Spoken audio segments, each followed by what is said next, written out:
Class 11th subject statistics unit 4 और topic measures of location और सब टॉपिक आज हमारा है जियोमेट्रिक मीन।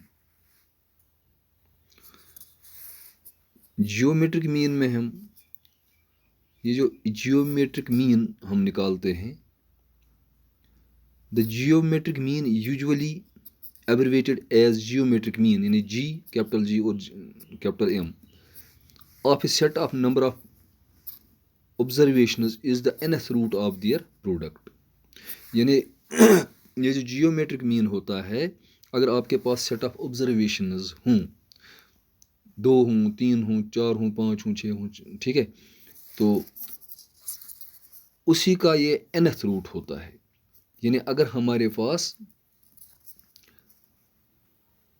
4 ऑब्जर्वेशंस हों तो 4th रूट होगा। ठीक है, पहले उनको प्रोडक्ट करना है, जो जो आपके पास जो ऑब्जर्वेशंस उनको प्रोडक्ट करना है, और फिर जो है जितनी ये ऑब्जर्वेशंस हैं उनका जो है वही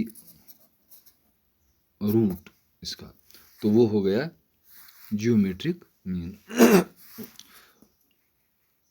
यानी अगर 3 ऑब्जर्वेशंस हैं तो उनको प्रोडक्ट करो और इनका फिर क्यूब रूट निकालना है।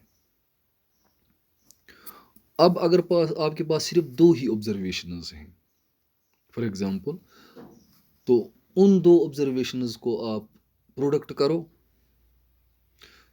और फिर चूंकि 2 हैं तो स्क्वायर रूट तो आसान निकालना है, तो आप इसका स्क्वायर रूट निकाल सकते हैं।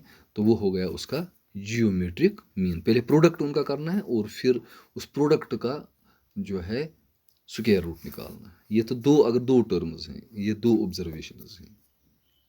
लेकिन अब अगर 2 से ज़्यादा हों तो ये कैलकुलेशन जो है बहुत ही डिफ़िकल्टी आ जाते हैं, यानी ये काफ़ी डिफ़िकल्ट होता है।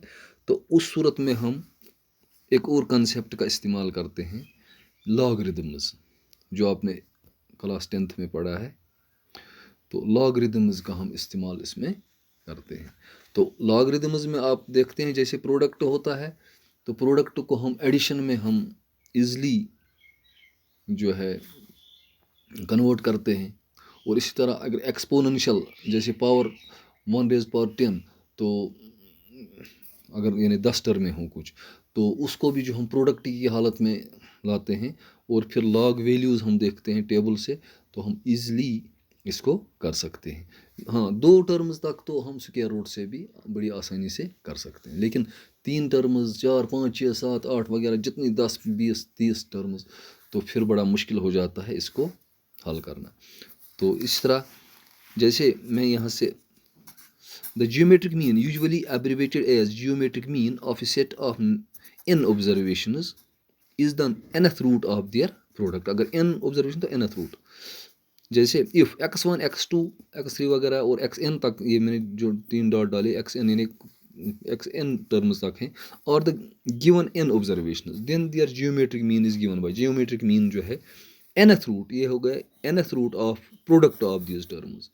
या इस तरह भी हम लिखें x1 इंटू x2, मैंने बोला प्रोडक्ट पहले निकालना है, x1 इंटू x2 x3 वगैरह xn raised to power 1/n, यही हो गया nth रूट। ठीक है, अब अगर 2 ही terms, if n is equal to 2, that is we are dealing with 2 observations only, then geometric mean is computed by taking square root of the product of 2 observations।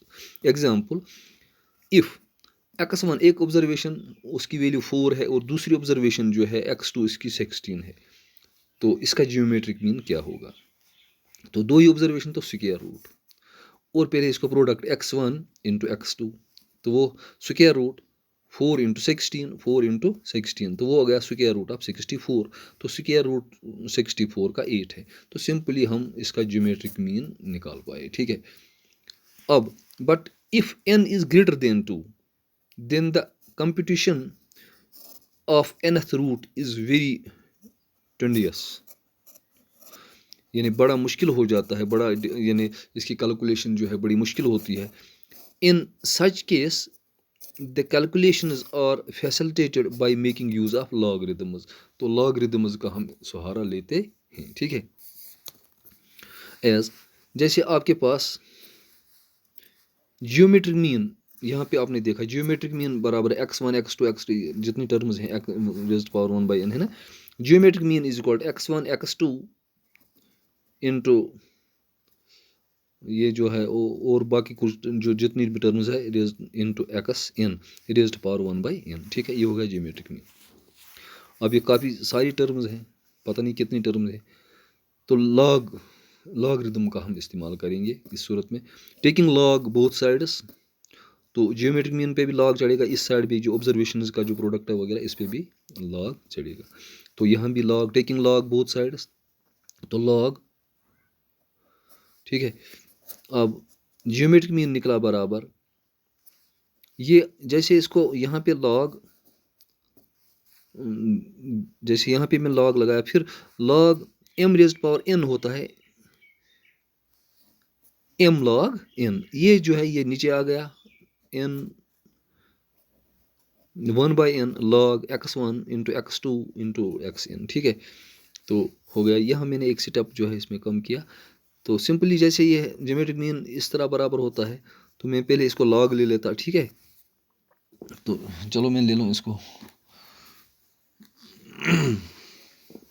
तो ये आ गया लॉग, अगर चलो लॉग यहाँ पे पहले लगा लॉग दिस, तो ये आ जाएगा बराबर 1/n, ये एक्सपोनेंशियल को लॉग x1 x2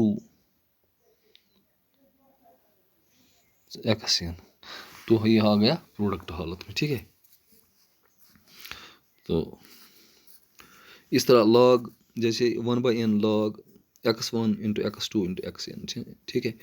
तो अब लेकिन हमें लॉग जियोमेट्रिक मीन नहीं चाहिए, हमें लॉग जो ये क्या बोलते हैं इसको, जियोमेट्रिक मीन चाहिए अभी तक। तो ये जो है log geometric mean is equal to 1/n log x1 log x2 log xn, ये जो है अब इसको जो है ये प्रोडक्ट की हालत में है, ठीक है।